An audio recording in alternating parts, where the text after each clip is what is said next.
Magandang gabi po sa inyong lahat. Kami po ay natutuwa na kayo po ay nakasama namin ngayong gabing ito sa ating konsyerto na pinamagatan pong Crossing Over to Take Over. Ang paksa po na ito ay naglalayo na mapaunawa po namin na meron po tayong dapat gawin na isang desisyon sa ating buhay. Ito po yung tinatawag na pagtawid sa panibagong karanasan sa buhay natin. Hindi po kaila sa inyo na maraming tao ang nag-i-struggle sa buhay. Maraming mga tao ang hindi malaman kung ano ang katugunan sa kanilang mga problema. Subalit nas ko po kayong hamunin na sa gabing ito.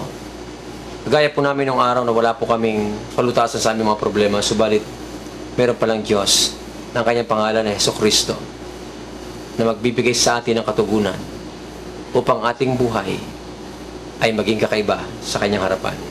Ibig po sabihin, kailangan lamang po tayong kumonekta isang Diyos na makapangyarihan upang ang buhay na ito ay maging kaaya-aya at kasiyasiya sa harapan ng Panginoon. At sabi po ng kanyang salita, siya ay naparito upang bigyan tayo ng buhay, isang buhay na ganap at kasiyasiya.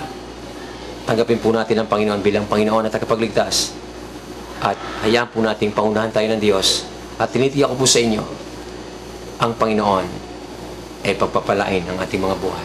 Kailangan po at pagpalain po tayo ng ating Panginoon. Salamat po.